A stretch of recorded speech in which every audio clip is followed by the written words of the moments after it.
I'm sure a lot of folks are going to say, what is this, the Katabole, the Cosmos?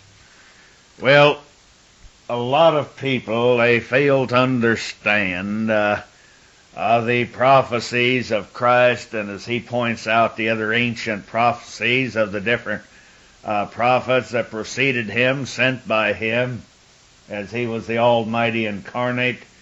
We're going to get religious for just a minute. No, I don't really mean that, because you know my attitude about religion. Unfortunately, the religion of today is the making of mortal mankind, so he can play head games and live to the lifestyle that he wants to. That's why we're in such terrible trouble. But without any further ado and pontificating, let's go back and so all these folks that may think, good Lord, this guy, you know, he's off on a tangent. He's gone off on all of this about the flood, and what has this got to do with me being God's little honey, and I'm saved and I'm born again and I'm prayed up and paid up and I'm ready to go up and I'm going to be raptured before the sand hits the fan. My pastor told me so. But my friends, why is it that Christ looks back at the days of antiquity and he's trying to tell you something, trying to show you something? As I said before, he points out in Matthew, he tells you about the flood, he tells you about Lot and devastation and cataleptic upheavals of former times, and nobody seems to understand it. So this is why we have been delving in. I know a lot of people probably say overkill. Now, if you sit down and try to listen to all these and absorb this all at one time, then, brother, it's definitely overkill, because I've tried to be fair and show all the different sides of it and see if we can't come to a great conclusion. But after having spent so many years looking into all these different angles and aspects of it, I felt that it led me down so many different paths and things that I had to investigate. So, without further ado, let me point your attention to Matthew 13:24 to 43. Here you find that there's three special parables. What is a parable? It's a secret thing. It's something like you notice that even disciples of Christ, they said, Master, why are you always speaking in parables? We don't understand you. And he says, because I don't want them to understand. Who's them? So it seems quite apparent that there was people living there amongst the disciples, amongst the true Israel of God.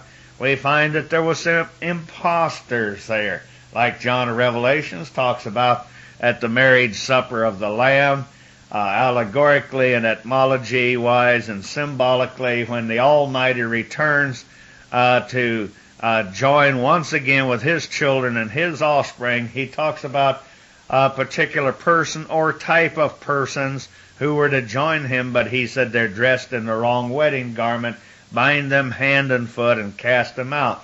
Well, without getting into a lot of detail, but I think we've pointed out and cited to you in other chapters that they had dressed themselves allegorically, meaning the covering, the knowledge that they had put on to hide their nakedness, which we pointed out, Jeremiah walking naked for quite a period of time.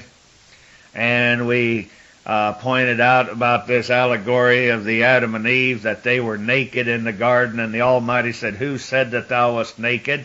And showing that they were without knowledge and without understanding. And this is what we're trying to get and to return to today. So if you are not dressed correctly, if you do not have the correct understanding, or let's put it this way without putting fear into anybody, if you do not approach the Almighty with a sincere heart and in search and quest of real truth, instead of like a lot of these people, they find something that tickles their fancy and their imagination, and they float around out here in an esoteric chi-chi boom boom land. Well, that doesn't take care of any of these problems or provide answers for things for the dire hour in which we're in. So let us go back to this Matthew. We were quoting from 13th chapter 24 to 23. And we find that the Messiah here, he was taking certain hidden mysteries which Yahshua gave to his disciples in this particular form or order, and he took pains to emphasize and to explain to them. Because remember, there's people here, he said, I don't want them to understand, I've not given them eyes to see or ears to hear, lest at any time they would hear with ears and see with their eyes, and their heart would be converted, and every molecular cell in their body would be changed. And he said he would have to save them and to restore them. Now, the point number one that he made was the mystery behind the original. I said the original, which we've been discussing, the kingdom of the heavens. And so many, and the predominance of these pasteurized pastors of today, they have not the foggiest idea of what entails the kingdom of the Almighty, because they reject His laws. They think that He came here and He set up a set of rules, that He sent messengers and extraterrestrial ships from the very throne of the Almighty in heaven, and He sent it here to His sons and daughters and offspring that they might rule not only their families but their nations and their tribes, and to establish His kingdom here upon the earth. But we rejected it, and you talk about the Levitical priesthood back in those days becoming corrupted to the point to where it was finally done away with. And then we get down to today, and our preachers are doing a fantastic job. They're not our preachers, they're working for the adversary. They totally destroy the law, so this is why we have chaos. But he tried to show the mystery behind the original kingdom of the heavens and the divine facts and the truth that were pertaining to its historical existence, development, and subsequent location. I think we've pointed that out, where he tells us in Psalm 68, he tells us the actual, what will we say, this doesn't sound right, I say geographical location, where it is, and the orbit around the sun. He said this was his house forever. He was able to take it out of his orbit and chase whole armies, and he was able to come down and punish the Pharaoh in it.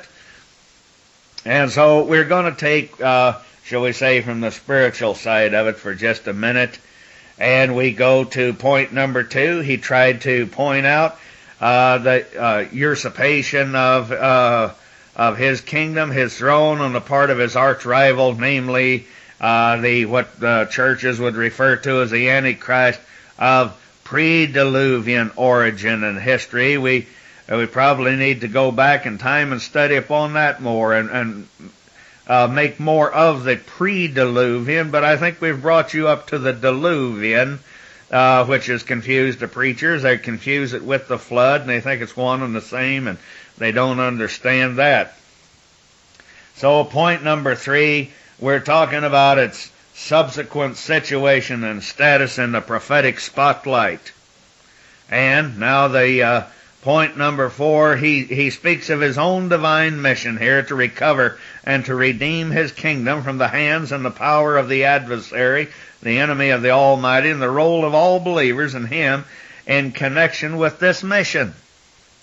Once again, I must remind you, if you do not understand Genesis 3:15, where the Almighty talks about an ancient foe, and he talks about the difference between light and darkness, and putting enmity between the seed of the woman, those I claim that came out of the very throne that we're mentioning in Psalm 68, which is his household, full of his people, millions and millions, and from there, as he dispatches them to other parts of his house. He said heavens, all of outer space, he was implying, was his house. So, you see, this is the final curtain on this little segment here, and as far as we know, it seems like we're only talking about this world, but if the adversary has not been conquered, and if what Job says, as I've quoted from the Farrar Fenton, Job 1 and 2, that's first and second chapter, where the Almighty had to ask this specific adversary where he had been. He said from flying over the earth, and he must have made a specific issue, and most people will say that he was talking about this planet. So if this adversary, this enemy, this arch rival of the Almighty that was diametrically opposed to the rule and the laws of our one common heavenly Father, then it appears that he shouldn't have to ask this adversary where he had been. So it appears there's a great possibility. This was in the Diluvian days. So was he in charge of many other planets? And the question comes to mind, is he still in charge of many planets? And then there are those that a lot of people ridicule. They call them UFO kooks and all. And are they really wrong? Who seem to think that this great arch rival adversary that so many people underestimate and ignore, and then some of them make too much of him. But there are those that seem to think that now there are these extraterrestrial rivals, or the adversary and his cohorts and his legions of emissaries, who by all different types of means are in contact not only with the rulers of our nation and those of other nations, and are working in conjunction with them very swiftly to prepare us for a great intergalactic war, when at the final hour, when the Almighty said he's coming back to judge the nations, it will be then at this time that our nations of this world will be persuaded foolishly to go against these extraterrestrial invaders from outer space, because by this time they hope to have the mass populace so blinded to the fact that they are actually the angels of the Almighty, and then maybe we will see a great aerial battle in outer space between the forces of good and evil, and then America and Russia, as we pointed out in one of their other tapes, where they supposedly entered into a compact that they would join each other in case this earth were invaded, but they did not say by who. Well, anyway, that leaves a lot of speculating.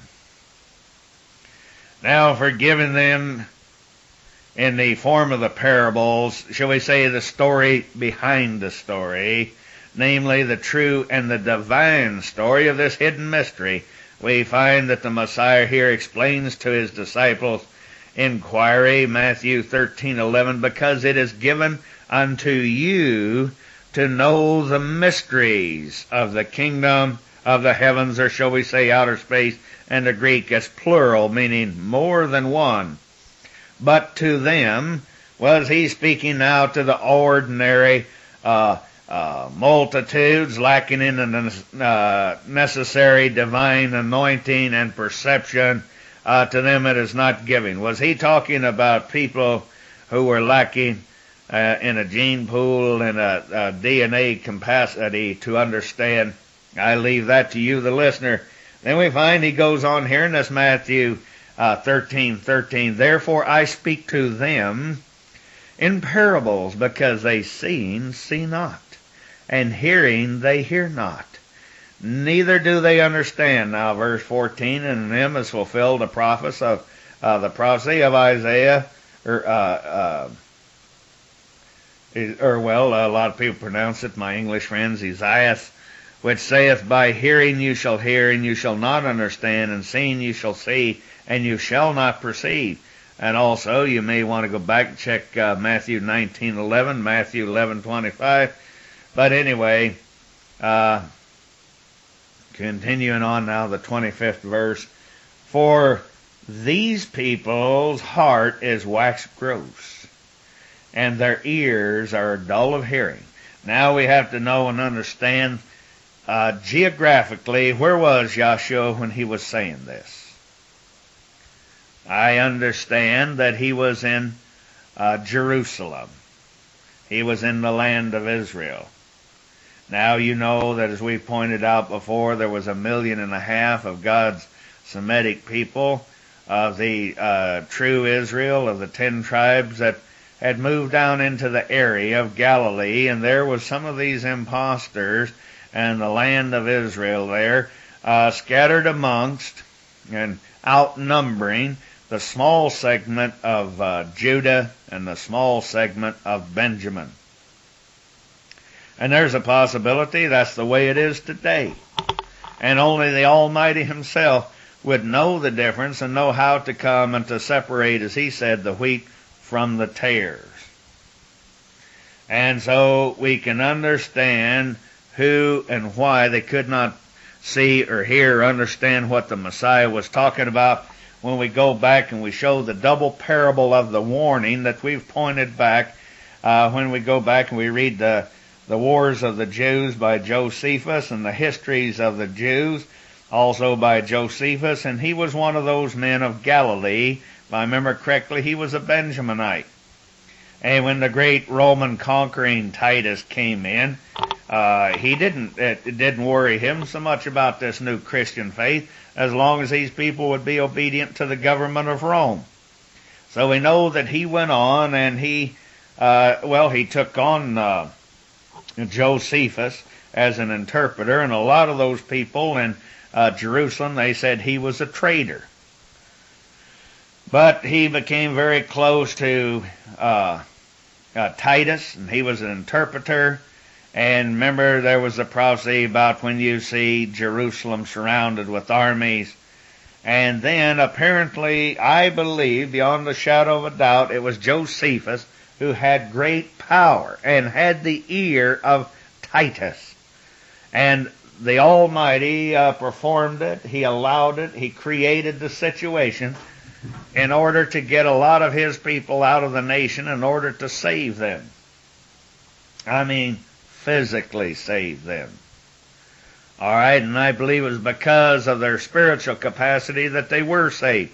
Because He warned them previously in a prophecy, when you see Jerusalem surrounded by armies and you're on the house, He says, up working on your roof, He says, don't go down and get a coat. He told them you better get out of town. So Titus had his gigantic Roman army around the city of Jerusalem, had them surrounded. And then, for some strange reason, they pulled back for 3 days. And all of those Israelites who had believed the prophecy and the words of Yahshua, they left the area suddenly. Then the armies of Titus moved back in, and there was 1 million people that had not heeded or believed the words of Yahshua, and they were slain. Well, I believe that also has a double-edged prophecy, but that's not our point getting into it at this time.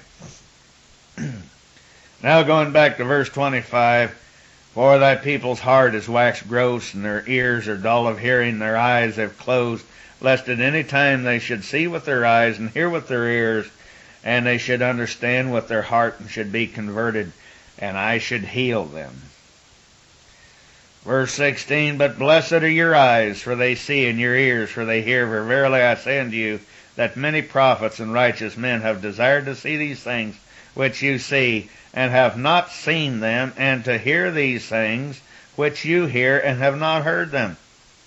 Now that we have the foregoing preface out of the way, that was expressly intended to keep the vulgar, as I believe, and the curious from among the multitudes of knowing or understanding or even perceiving the true inner, shall we say, divine content here. Yahshua goes on next undertakes to present the first special parable of the three as follows from Matthew 13:24 to 32. Now, starting with verse 24, another parable put he forth unto them, saying, the kingdom of heavens, there's kingdoms, there's governments, there's worlds in, let's forget the word heaven, as I said before, outer space. Think sidereal systems. Think our galaxy and other galaxies, or as the scripture says, worlds without end. So it says that the kingdom of heaven is likened to a man which sowed good seed in his field. You remember Matthew 13, wasn't it previously? Well, I'm getting ahead of myself here. We'll leave that be. Well, I got to give you a little hint here. His disciples ask him, what do you mean by all this? He says, look, it's a parable. The world is a field. In other words, you and I, my friends, we're the descendants of pilgrim, migrant, sharecroppers who've been placed here to see how we'll act and react to evil and to good, the just and the unjust, and in the days of adversity, how will you respond, my friends? You're just going through a grade school or college, high school, whatever you want, and we're going to see here who's going to graduate and who's going to get the good jobs in the kingdom. This is what it all boils down to.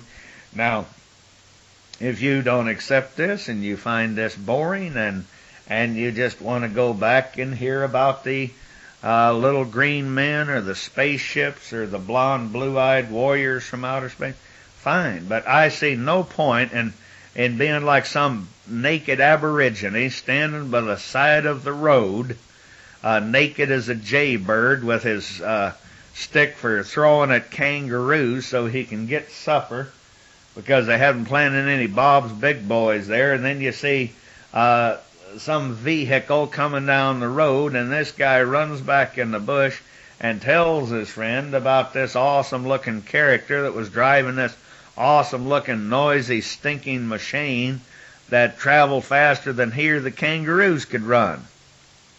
Well, supposing that driver had stopped and spoke to him in his language and tried to teach him a lesson, and he goes back to his people and he tells them all about the driver and tells them about the car, but he said, I didn't pay attention to the message. I wasn't interested.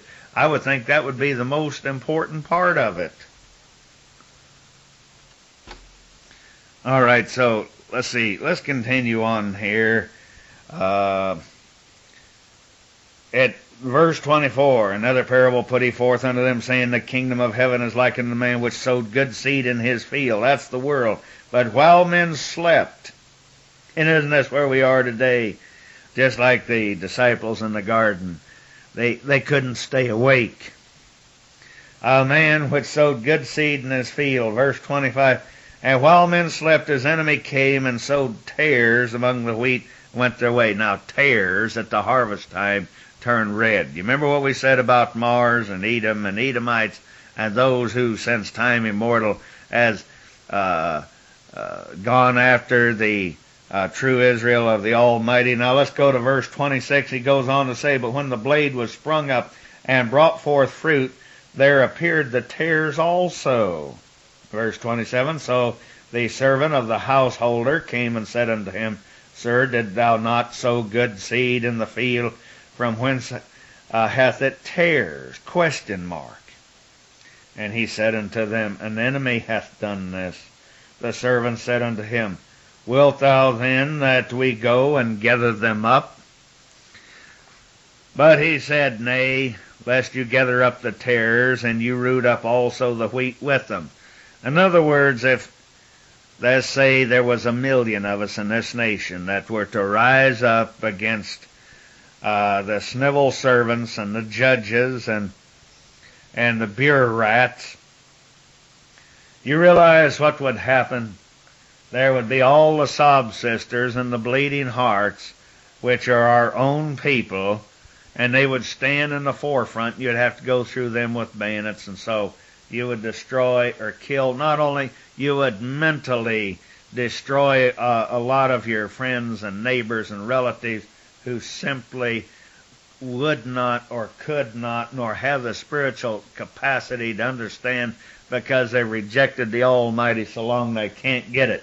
So we're going to see that there's going to be, this is what the point is about all of these messengers coming from space and from the very throne of the Almighty since time immortal, tried to bring us understanding, but I believe not to get you puffed up or to blow smoke up your chimney or to appease you, but I think those of you who are within the sound of this tape, who have listened through all of these different ones, that you are definitely among a select group of people that are looking for an answer.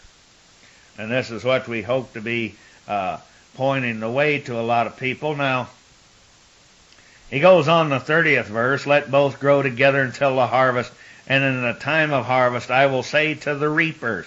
Now there, my friends, he's talking about reapers. You remember what we told you about in the one audio lesson there about the Holocaust machines, the bow in the clouds, the weapon of the Almighty, and now when or how or whatever.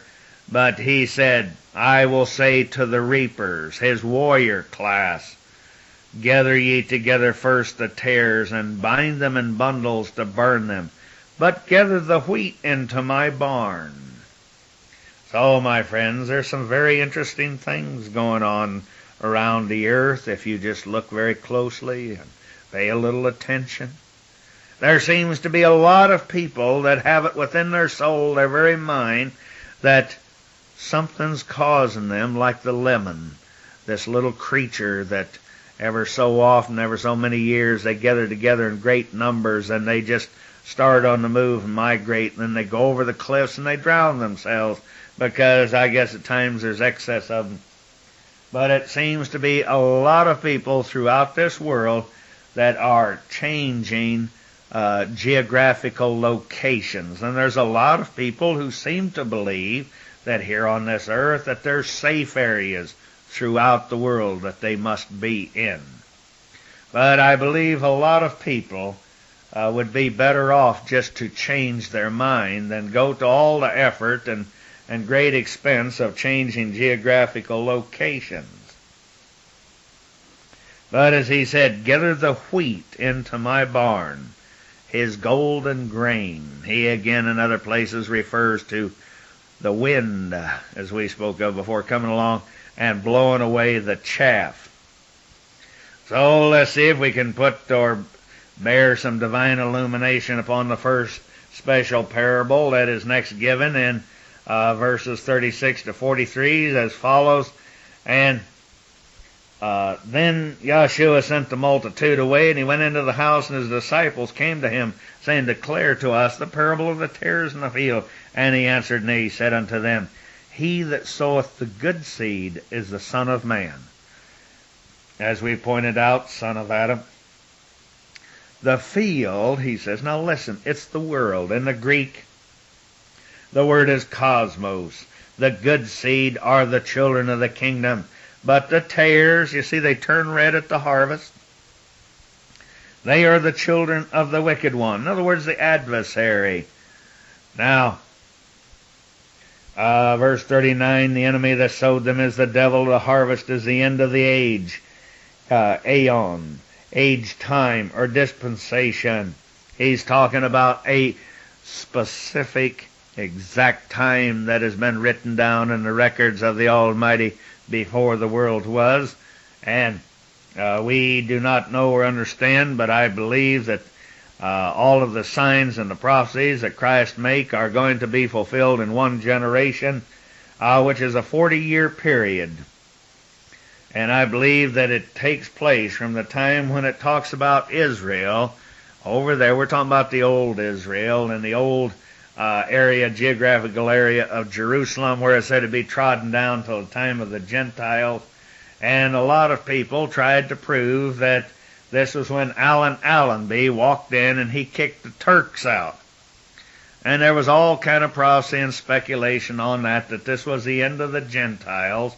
In other words, the nations going in, trodden down, running over Israel and so forth, and it exchanged hands so many different times and it's been possessed by so many different people. But my friends, that does not compute. Whether you are pro-Israel or anti-Israel, this is not the point. The point is that in the seemingly miraculous 6-day war of Israel, in 6 days they took it away from the Arabs. They were attacked once again. Now, that seemingly since then there has been no more attacks by a nation per se. So we count from that time, 1967, 40 years brings us out to 2007. So we can't help but wonder, is it in this dispensation, this age, this time, where it talks about the reapers are the angels, and we pointed out in the Greek what they mean. Now, for fuller comprehension of the meaning and the purpose of the Greek word aion, aeon, as contrasted to the Greek word cosmos. We're going to get into that a little later on. Now in verse 40 it says, therefore the tares are gathered and burned in the fire, so shall it be in the end of this aeon. Verse 41, the Son of Man shall send forth his angels, and they will gather out of his kingdom all things that offend them which do iniquity, and shall cast them into a furnace of fire, and there will be wailing and gnashing of teeth. Then the righteous. Notice there's that peculiar word that was prophesied in the last and the 12th chapter of Daniel. Those who brought many to righteousness shall shine like the sun, like the firmament. And here again, then shall the righteous shine forth as the sun. My friends, righteousness, a righteous man is a law keeper. No, my friend, I'm not silly enough to think that law can save you. But it'll sure bring a lot of grace from the Almighty on you. And he said, I hear the prayers who keep my commandments. Not just the 10 commandments, but Leviticus 26 and Deuteronomy 28. Ask your preacher if you should throw all those out. But then shall the righteous, verse 43, shine forth as the sun in the kingdom of their Father. He who has ear to hear, let him hear. Now we would like to go on, and my goodness, I tell you what, on this subject I could pontificate for 24 hours at least. The only reason I'd stop then is because I would run out of breath. But let us go back and look at some of these prophets of old, and as I told you before, where they speak of very strange things that take place. Well, how these prophets seem to know and understand when there's going to be great tidal waves or earthquakes. Is it always some extraterrestrial comes to warn them?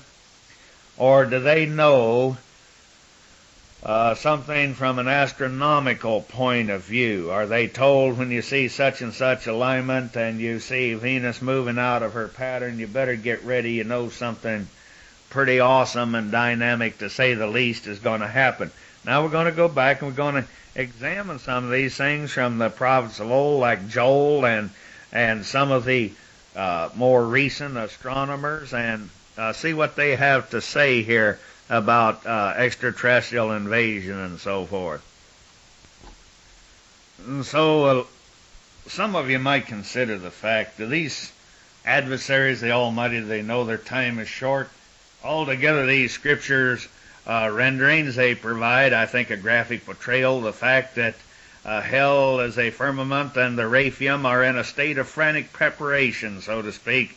And I would say that we have a clue to the reason for this question if we go back and we know the little story about the demons, or the demonic spirits as they're called, who asked the Christ, what have we to do with thee, Jesus, the Son of God?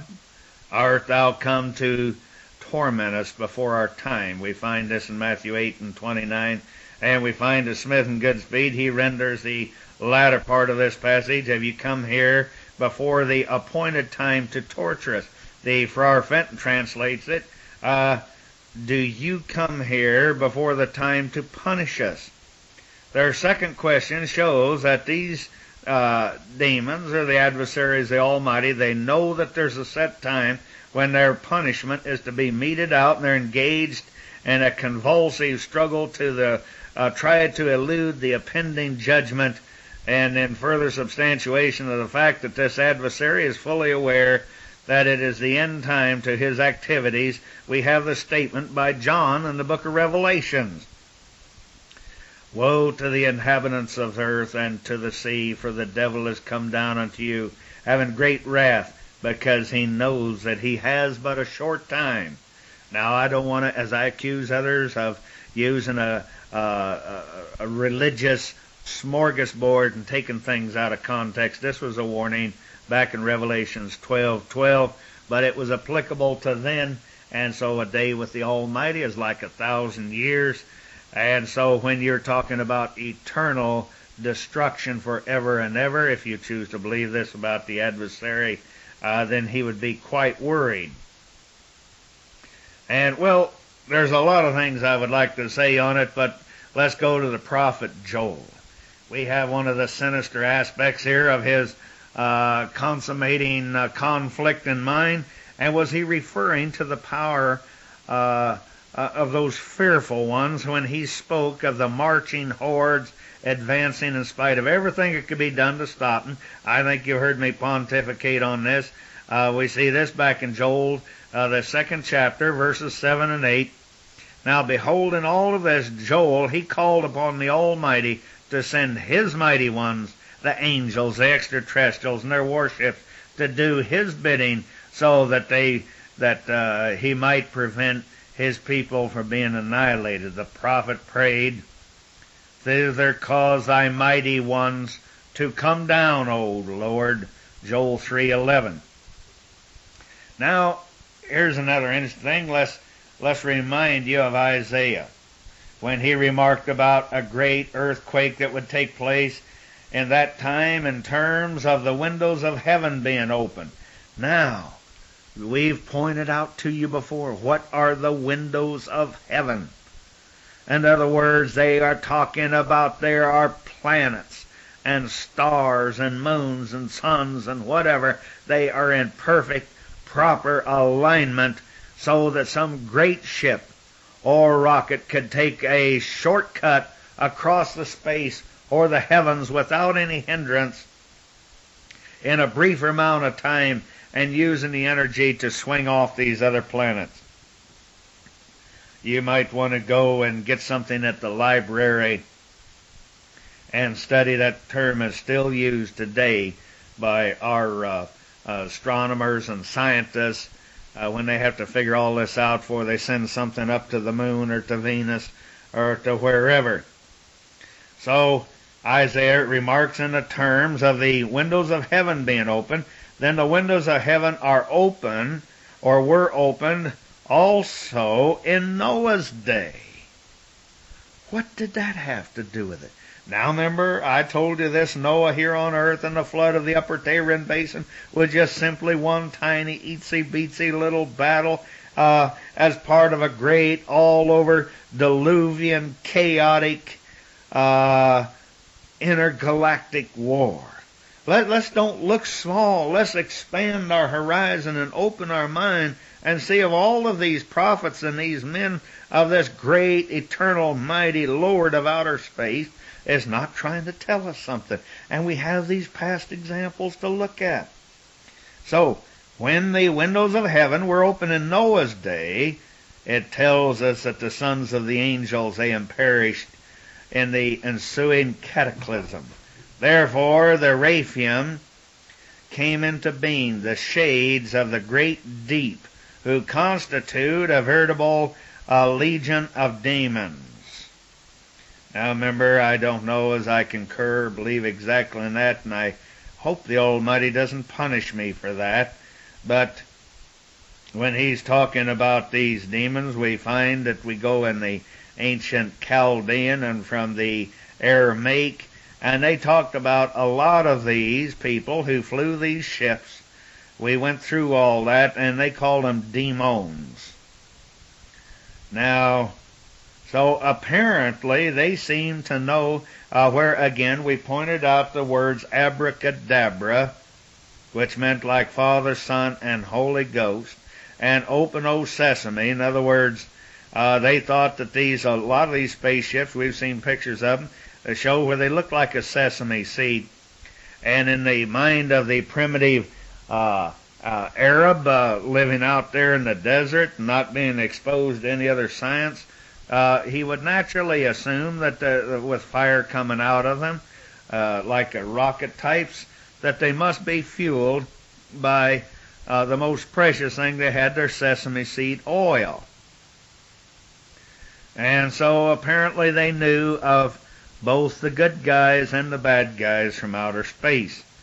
Now, remember, as a result of the latter-day opening of the windows of heaven, now we're paralleling here Noah's generation and the accompanying great earthquakes that Isaiah prophesies of. And it shall come to pass in that day that the Lord will punish the hosts of the high ones that are on high, and the kings of the earth upon the earth.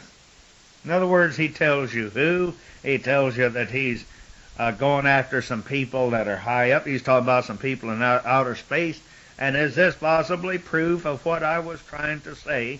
That this adversary, we have underestimated him, that he rules not only this world, but possibly many other worlds, and his term of election, he's not going to be allowed to run again. And he's going to lose his lease on this world and the other worlds.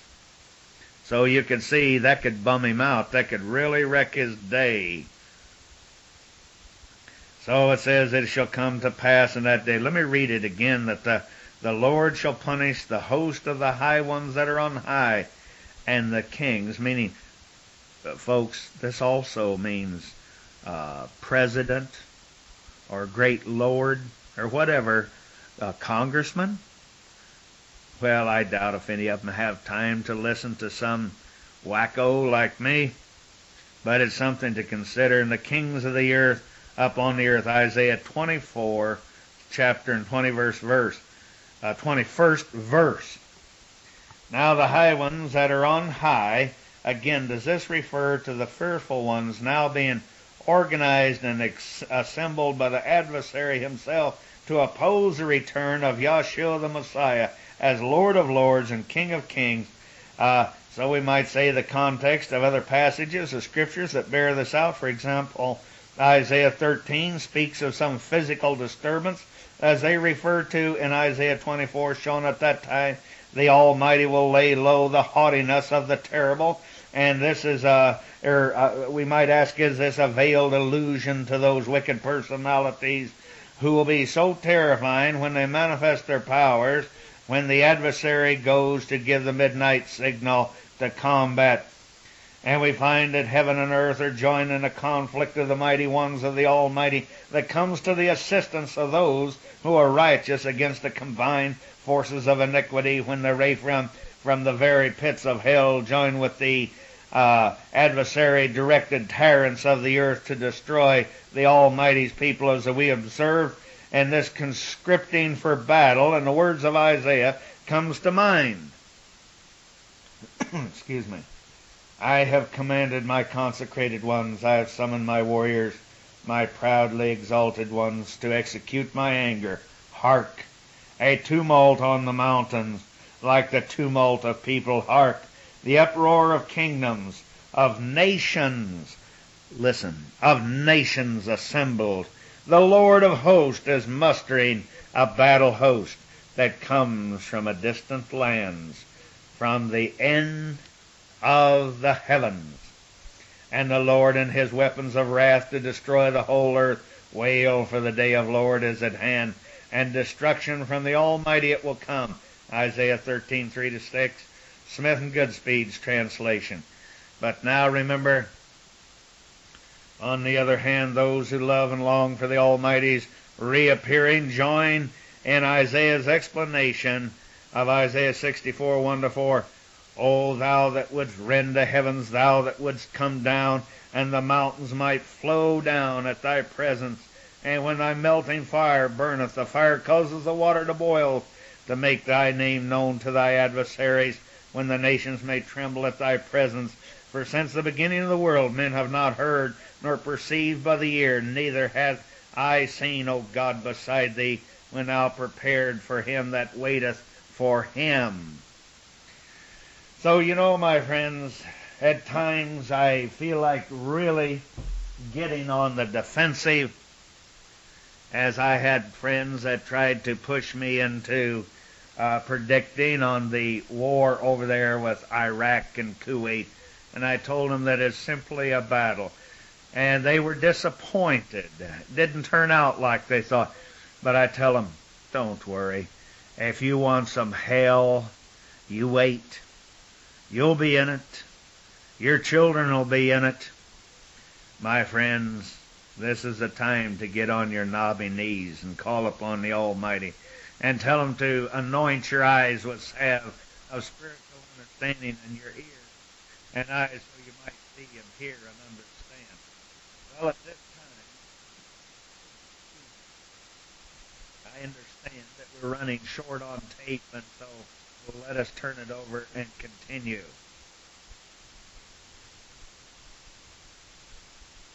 Here we are on side 2 of tape number 2 in our series number 11. Now let's go back to a little lighter side. I don't know, I rather enjoyed those prophecies of the men of old, and I believe in the survival and the posterity and the redemption and the justification by the intervention of the eternal, the almighty. I do not look with doom and gloom and dread. I just feel very sorry for us that we have to go through the fire and that we have to go through these lessons that we learn so very hard.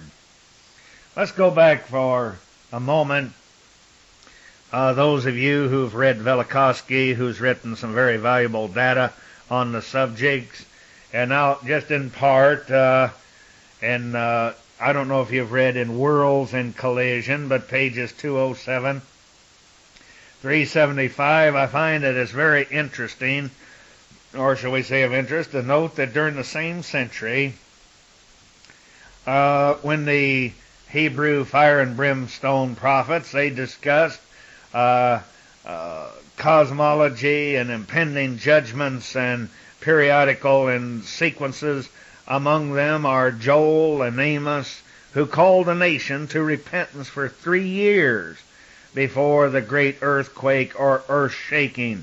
Others which followed were Micah and Isaiah, and the monthly prognosticators and the watchmen of the night that you've heard me speak of. In particular interest is a time when a blast of heaven is associated with the reversing of the sundial and the breaching of the walls of Jerusalem, some 40 foot thick and 100 feet high by earthquake. Now we remember Habakkuk 3, among other portions of the minor prophets, is remarkably descriptive. It is of interest to note that the destruction of both Troy and the Assyrian armies of Sennacherib, they were attributed to let's see, how would we put this? I think a very good description would be celestial mechanics. It kind of reminds you of one of those Charles Bronson movies, only this is a celestial Bronson from space. Thus Isaiah was the prophet of crisis for the Hebrews, even as Homer was the bard of the crisis for the Greeks. And some other data on this subject, well, we will present at a little later time. But as I've said before and spoke on the fact that our scar-faced satellite, and now you see our scientists, I've pointed out before, they've realized that, my goodness, it's cheaper and takes less batteries and less repair. Hey, the moon's a great satellite. And as I told you, it's, let's see, I have it here somewhere in my cluttered desk here. It's May of 1991 that they have a picture of Mars on the front of the Life magazine. And they say, our next home. Now, who's our? I tell you what, I believe that there's a whole lot of sorry, damnable reprobates throughout this world that have no regard for race, creed, color, anybody but themselves, these bunch of tyrants that were so awfully brilliant, they were able to seduce us mentally, spiritually, and financially, and the only way they could conquer us physically was write pretty songs about over there, over there. Now, obviously, I can't sing. This is not my calling. But, so they got all of the Semitic people to go and destroy each other. And then they got some of the other people that were not Semitic that were involved. and I believe forced them into war, such as the one we went to with Japan and so forth. But these people who were, like the scripture says, wise as the serpent, these people who so terribly wise, don't you know, I say again, they could conquer us mentally, spiritually, only temporarily, and financially, and even through their devious means of us warring each other, they have physically depleted us to where it appears that we, the Semitic man, for many years now, has been at -0 as far as reproduction. And now this great epidemic of homosexuality that has struck our land, it appears that there is another great majority of the people who've brought out who will never reproduce. But I'm going to stand on the promise of the Almighty that He made to Abraham and He made to Jacob. I will make you like the sand of the seas. I will make you like the stars of the heavens.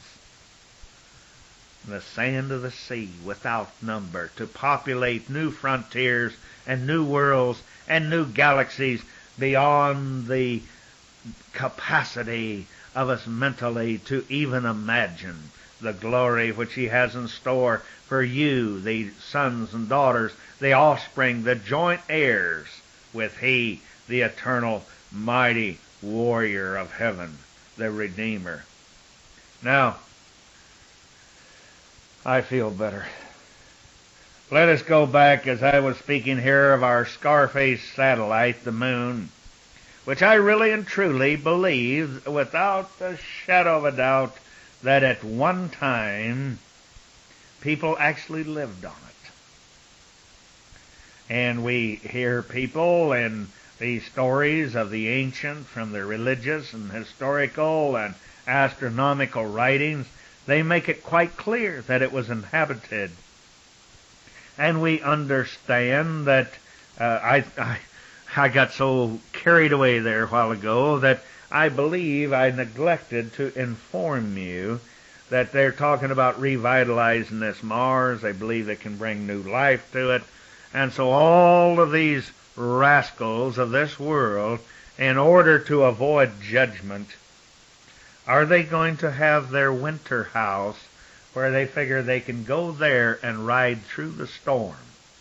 And after the day of judgment, should they return, they can bring back more of their funny money, or should we call it their babble bucks, and bring them back and say, okay, we're going to play the same game again. I don't think it's going to work that way, but I can't prove it. I don't know if anybody else could. I think our government could, and our scientists could, but see, they don't share too much with us, the thundering unwashed herd, who they believe has a mental capacity of probably a 5-year-old, and they don't tell us that maybe there is gravity where you could walk normal on the moon. I don't know, as I believe in all these pictures of the moon shots and landings that they took many years ago. Something there didn't compute. But without arguing that, I've even heard reports through the scientific world that there is even water on the moon.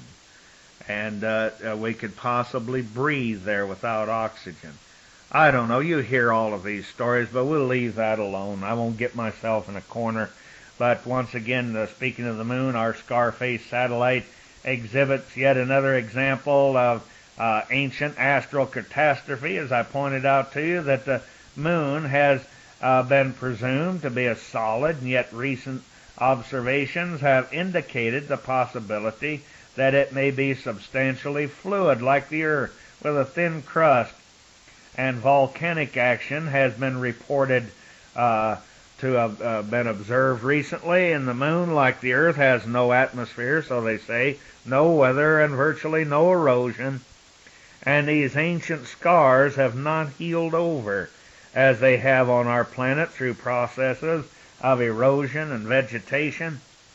Now, the moon has many craters of all different sizes, and the craters on the moon side facing the Earth here They may exceed 30,000 in number and range all the way from the pitlets, shall we say, up to 150 miles in diameter.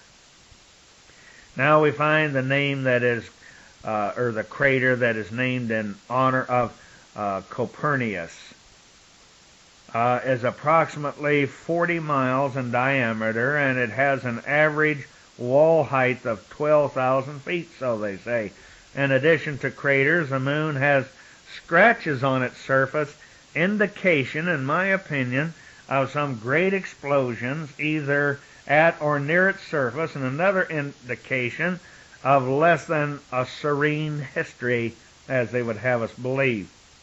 Now, why is it that all of them blame all this on asteroids and comets and where they have craters within their craters? Huh? That does not compute.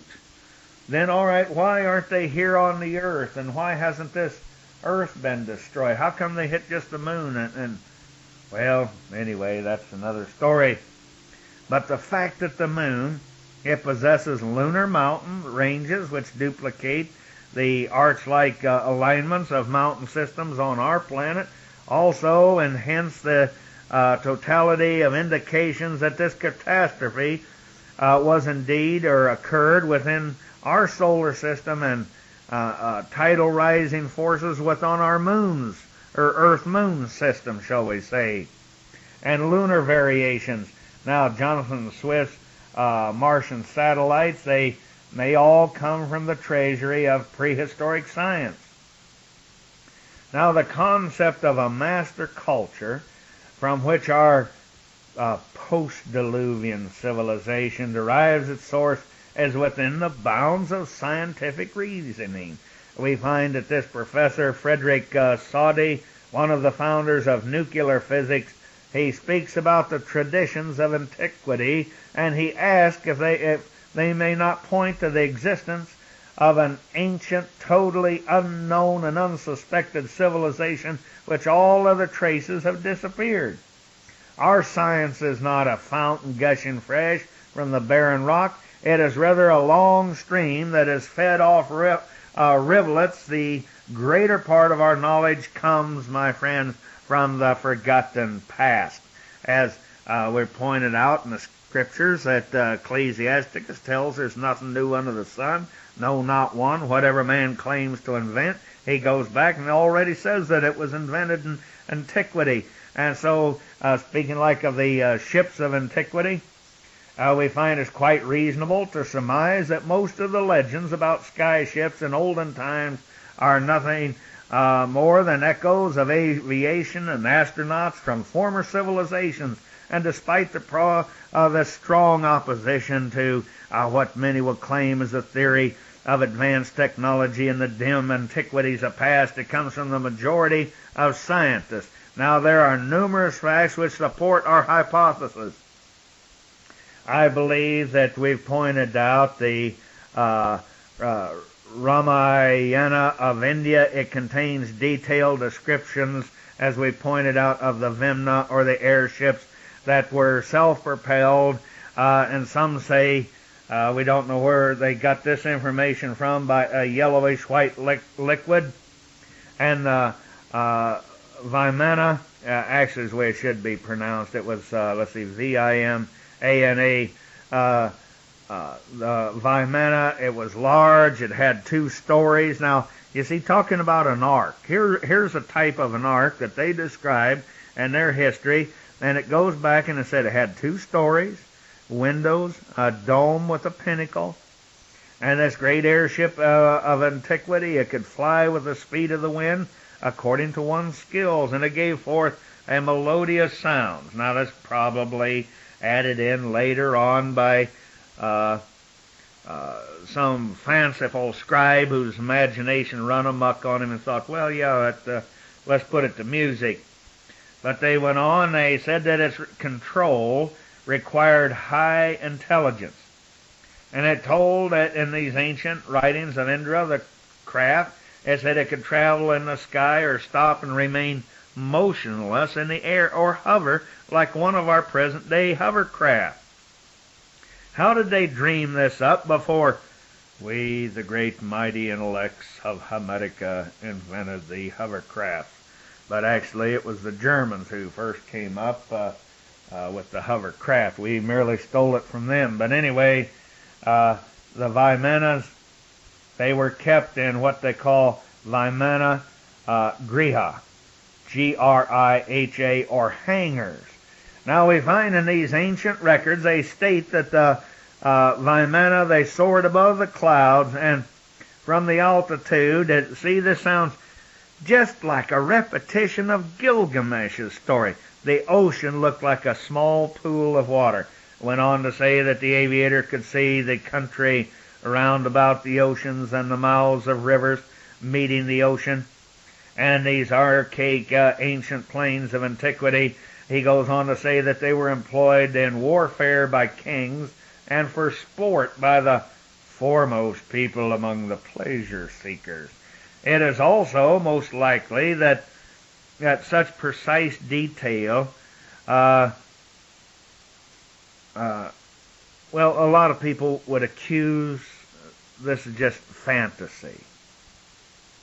But there's too many other records that correlate with this to accuse them of that. Now, you remember I spoke of the ancient bards of China, and we spoke about the ancient men of Kitai. Now, in China, there was the Emperor Shun, S-H-U-N. Now, he lived, coincidentally, 4,200 years ago. Now, he supposedly constructed a flying chariot. Now, Shun, S-H-U-N, if I'm saying it right, is not the only or the first recorded pilot, but in this record here, quite mysteriously, he's reportedly the one that invented the first parachute. Now, apparently, this dude was a doubting Thomas, and if I was just trying out, I would be a little dubious myself. So you probably say to yourself, where do you get this? From a book that was written by Professor F. Soddy, S-O-D-D-Y. And he goes on and he tells us about Chu Yuan, C-H-U-Y-U-A-N, that he lived in the periods of 340 to 278 B.C. He wrote a description also of an air trip in a poem that was entitled Lysao, L-I-S-A-O, and he knelt at the grave of the Emperor Shun. A jade chariot. Now you remember back in the dragon ships of Kitai, and I told you that we see a strange parallel in some of the graves of Peru and of the Americas, of Central and South America. We find that these Asiatic, Oriental people, they have a great fetish and a love and fascination for jade, because the predominance of the people of Central and South America are Asiatic, with the infusion, some of them, of the Spanish blood and the European, and some of the blood of the Moors in some areas. We get this clue by the word matamoris, meaning to kill the Moors. All right, now, he speaks of this fellow bowing at the grave. He speaks of a jade chariot drawn by 4 dragons that appeared. You see, it sounds very much like the story of Elijah. And he goes on, Chu Yuan. He boarded the craft and he flew at a high altitude across China and direction of the Kunlun Range, K-U-N-L-U-N. In his aerial journey, he observed the earth, and he was unaffected by the winds and the dust of the Gobi. Chu Yuan not only successfully landed on the completion of the flight, but also subsequently made another survey of the Kulun Mountains from the air. Now we go back and we find that the founder of the Shang dynasty, the Emperor Chen Tang of 1766 BC, ordered Kai Kong Sai to build a flying chariot. The ancient engineer, he completed the assignment and he tested the aircraft in a flight, reaching the province of Honan. However, the vessel was destroyed by imperial edict that the secret of its mechanism did not fall into the wrong hands. Now I'm quoting, this is from the research of the professor.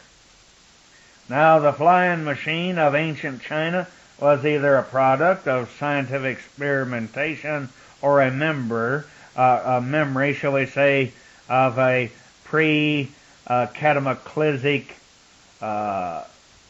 race. Some advanced people of great science, or was it brought to these ancient Asian people by somebody from space? Because it seems rather odd here, because the Chinese supposedly at this time they had no technology, and so I don't find any other alternative other than to accept the possibility that it was brought here from some extraterrestrial. Now Chu Yan's flight to the Kunlun may perhaps give us a clue to the source of his technical knowledge of ancient China. Now, the mighty Kunlun range is considered by the Chinese people to be the abode of the gods. There seems to be a lot written on this, and maybe as we might compare it and try to understand this from the antiquity of our well, let's go back to the Bible, is what I'm trying to say, and we start with Christ, and we start with Abraham, Paul, and all these different men, and Noah, Moses, I'm trying to say. They always met these extraterrestrials in the desert, the backside of the desert, an expression for a remote area. But then you've heard me point out to you that you just look in your regular dictionary under the word genie, and it shows how that it's derived from the Chaldean or the ancient Aramaic word. The Arabs called some of these extraterrestrials genies. Well, we got the genie in the bottle bit. Well, we covered that in another tape. But we find that these sky ships, they were traditionally reserved supposedly just for the emperors and Taoist scholars who were supposed to act as intermediaries between, now get this, the genies of the mountains and mankind. So, as it's pointed out by this professor, but I wonder if, like, I explained that it'd go mount, so forth through the Old Testament there, and we pointed out the example of the great spaceship landing called Mount Hermon and called Mount Eratz and Mount this and so forth. Did somewhere along the line, down through the centuries, did they, like the Hebrew or the translators of the Hebrew, misunderstand the original word, meaning something that can go high up or descends from high up, speaking of these great mount ships, and then mistranslate? They said, well, something very high. He was talking about a mountain. Then pretty soon the knowledge of the people coming from outer space and their ability to obtain great heights and so forth was switched into mountains. Well, maybe not. But anyway, they spoke of the intermediaries between the genie of the mountains and mankind, or in other words, the mere mortals, and they tried to show as indirect proof of our theory that in ancient times men knew of aviation, and it's found in the presence of the word flying chariot in the Chinese vocabulary, how when confronted with the appearance of the airplane in the early centuries, the Chinese did not have, like ourselves, to invent a new term. They used. Let me spell it for you here, and it's in the English, but it's FEI space CHI, which means a Fichai flying chariot. Isn't that exciting? Now, you see, my friends, I have a son-in-law that speaks some Chinese, Russian, and I don't know what old language. But as he pointed out, and he showed me that depending on which dialect of China and all, that there is thousands of these symbols, that there's no way that you could learn the language unless somebody taught it to you and passed on to you what these symbols meant, because there is, I think, over 5,000 in the language at least, if not more, possibly 100,000 or better. I can't be sure of that because I've never been that interested in that subject. But it's not like us that just have an alphabet of so many letters, and like the Greek and the Latin and so forth. Those are relatively easy to learn. But to learn the Chinese, it's all through rote memory. And I believe that it's possibly that had an ancient great purpose to it. That if the foreigner was to come in amongst them, they could never learn their language. I remember, and if you choose to believe this real wild tale that I'm going to tell you, I spent a few months in the jungles of Panama between Peru and Colombia, and I was lost for quite a number of days, where I found well, I'll be real honest with you. And coming back, we came to one fork there, and we were totally lost. We're about 1,000 miles down the Amazonas, as they called it, and we actually flipped a coin. We'd go to the right or to the left, and so we said, okay, we'll go to the right, because we only had so many days of gasoline and food left and just so much ammunition. But thank God we picked it. But the whole point of my story is this. We were down in one area where Colombia kept these prison camps, and I talked to a very educated Spaniard who was a doctor, who was quite a, well, using the world's vernacular, quite a humanitarian. And he was down there to treat prisoners and to look after their welfare, because they'd gone for so many years without any kind of a doctor. And there was a lot of men killed, and they could die from the least amount of infection, and they would have periodic machete fights as they worked in the cane field or whatever they had going on at that time. As a new prison captain, what they call the Myers, the head of the camp, would come in. He'd wipe out what the other one did and start something new. And they tried to make these camps self-sufficient. But anyway, the story that I'm leading up to, one day there was this beautiful, blonde, blue-eyed woman who appeared very scantily clothed. And she could have looked like Eric the Viking's daughter. And she spoke a very odd sing-song language, which could sound like, well, the closest thing I could think that it would be like the Spanish Basque that you would find up in the Pyrenees. And I'd never heard anything like it. And these other people, some of them spoke some German. I had a Dutchman with me that spoke fluent Dutch. We tried Spanish and French and Portuguese. But in the period of time that she was there, she explained that she was like from 3 days downriver. And that, now this was a very inaccessible area. That's why they put a prison camp there. They didn't need many guards. And they had these little short, bandy-legged Indians that they even said, we'll give you a day's head start and we'll get you. But it's a game you call you bet your butt, and a lot of them lost it. And their heads too. But anyway, this woman made it quite apparent that she was not allowed to pass on the secrets or the knowledge of their odd language, that it would be the death penalty to her. So in a few days went by, and there was some very tall, over 6 foot tall, handsome, Aryan, Nordic-looking white men came down, picked her up, put her into the Pidawa, and left the area. And so every day we're discovering something new.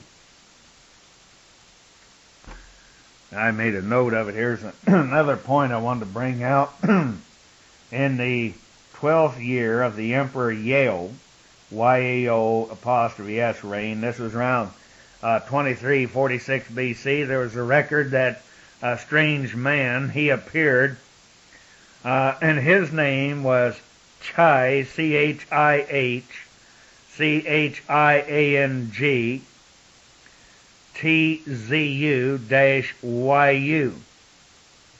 And I'll leave it to you. Chai Chang Zu Yu.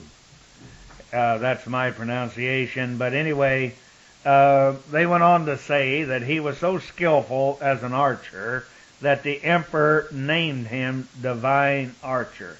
And he was also entitled Chief Mechanician, which would be the equivalent of our day that he was the head mechanic. He would be the chief scientist, engineer.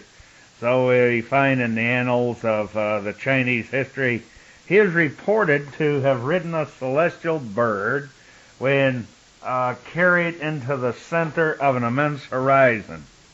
He noticed that he could no longer observe the rotary movements of the sun and space beyond the earth. Our astronauts are also unable to see the sun rise or set. Does the ancient record of this chief mechanician's flight intimate, and I believe, in my opinion, it proves conclusively that the man could actually bridge interplanetary space thousands of years ago. Now we know, and checking and studying the records of the great Chinese thinker Cheng Tzu, he wrote an essay entitled Travel to the Infinite in the 3rd century before our era. He relates how he rode on the back of a fabulous bird of enormous size into space at the distance of 32,500 miles from the earth. Now this is taken from the records of Dr. Let me think a minute, Verrill, who did quite a bit of research on this in the ancient Chinese. Now, according to the Taoist belief that Cheng Chen, or perfect men, are able to fly through the air on the wings of the wind. They seem to believe that they go on the clouds from one world to another, and they live in the stars. This goes into the Teng Mu, a scholar of the Shang dynasty. He wrote about other skies and other earths, and Ma Sejun, a distinguished physician of old China, after having been mastered the they said that he mastered the philosophy of Taoism, he was taken to heaven alive. So you see, they have some stories that's very much like those of Enoch and of Elijah. Also, another point that I think that I would like to cite to you that seems very interesting. When we speak of this scholar here, this Teng Mu, M-U, we find that throughout China and the Asiatic world there's a lot of people with that last name. And we see it throughout their history popping up all over. And this is something that we're going to deal with as we get further on. Remember, as I said before, Mu, Lemura, and Atlantis. Now, I believe that there is a possibility. Well, not just a possibility.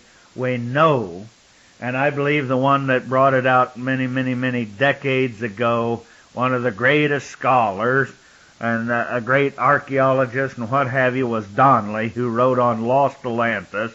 And there's been literally hundreds of different writers who have plagiarized his material, as they would show as the great land masses between the Americas and the continental United States and Europe broke up, showing they found tools and different things across these land masses that could be matched up. And so we can see why the Orientals discovered the Americas 4,000 to 5,000 years before the Anglo-Saxon European, if you just want to chase his genealogy back that far.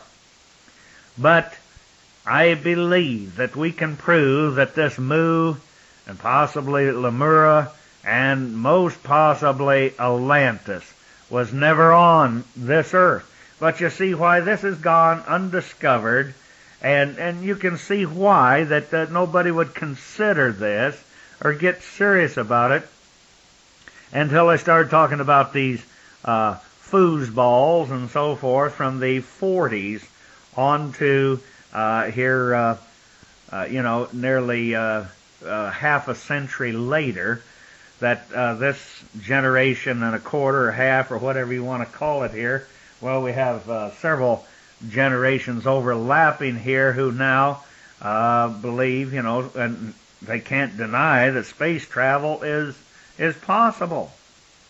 And here, as we say, we're talking about Life magazines coming out and talking about the fact that our country and probably their world confederates are planning to colonize Mars. And so, you see, you have to understand, a half a century ago or less, these people could not understand or believe in colonies on other worlds and planets, and they couldn't even understand the words of Christ and of Abraham and the sages of old through your scriptures, who said, and like King David said, I'm an alien here on the earth, temporary, or just temporarily. And that he knew that after the resurrection, after that age, that he was not to be limited just to this planet or possibly even to this solar system. And so we go back and we find records of, there's a book that was entitled Disca Hieroglyphics, that spoke of spacemen that went back, 12,000 years ago.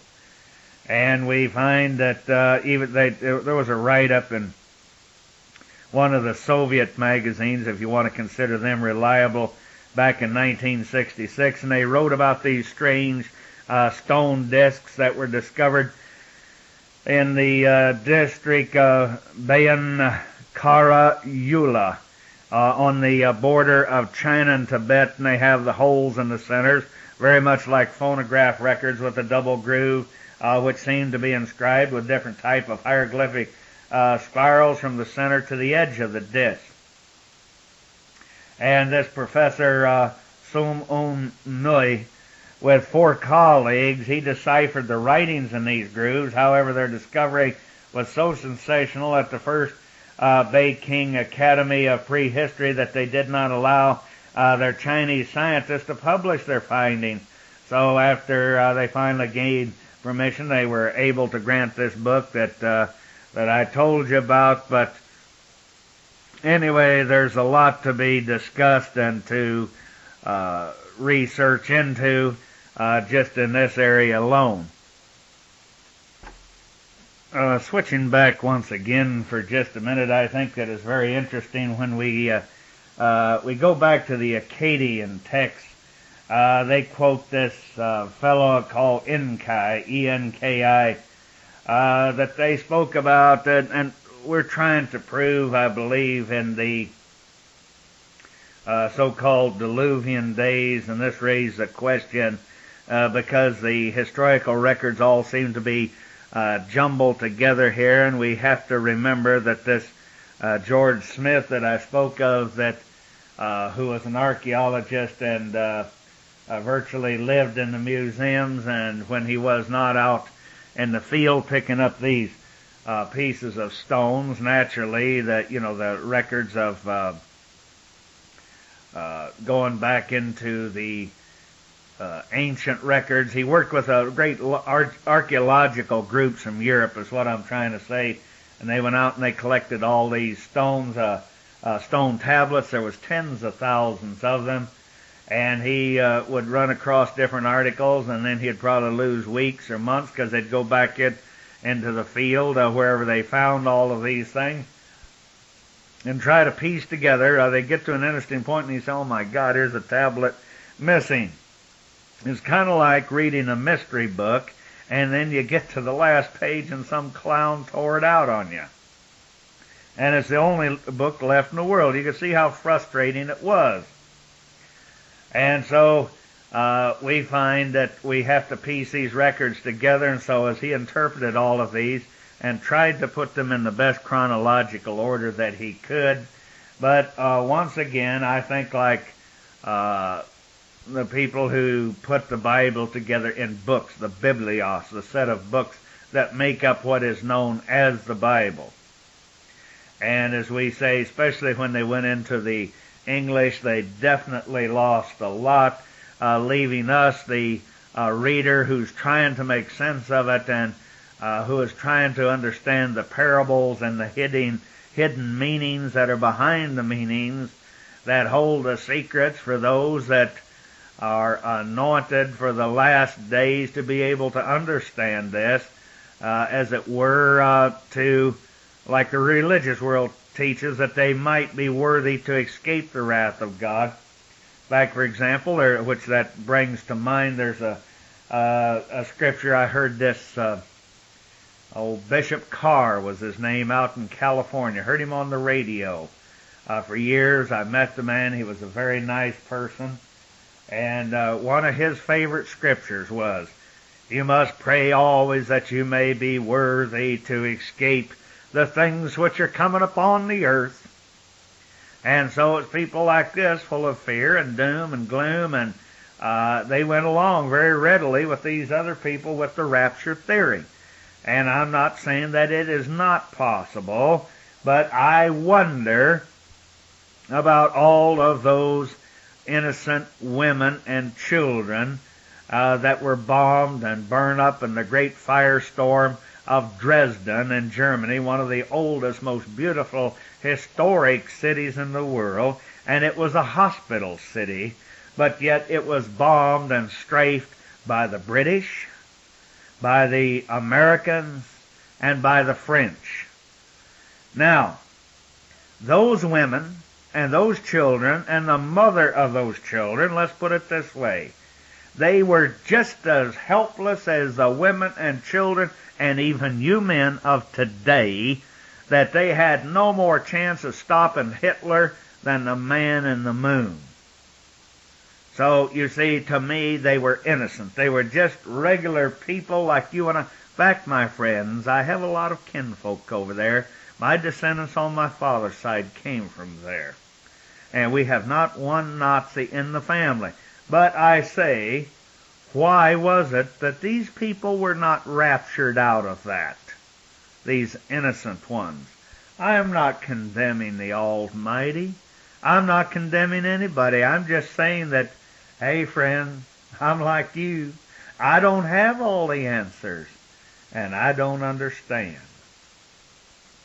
Now, what I'm trying to piece together here, as I say, this great mystery that we talk about the flood and diluvian days and so forth, as we go back and we look at this Akkadian text that quotes this fellow named Enkai, that he was calling for a boat roofed over and below, hermetically sealed, and it was very much like the account that we have in our King James Version, that it was to be sealed with this tough pitch, and there was to be no decks, no openings, and they go on to say so that the sun cannot see inside, and it was supposed to be a boat like what they call the APSU, APSU boat, or as they spelled it, I believe, translated into the English, would be Sulili. Sulili. And it is the very term used nowadays in Hebrew, Soleleth, which means to denote a submarine. You remember our little story that we, in one of our tapes back there, that those of you who have made it thus far, and Job, he talked about ancient submarines, and he described them. And I believe, I have to confess, when I did my research many years ago, I did not understand. Not only was he talking about a flying saucer, as we quoted from another ancient Egyptian account, that this old, I guess he was just an Egyptian farmer. He wrote down what he saw, this submarine type, UFO if you like, or spaceship that came out.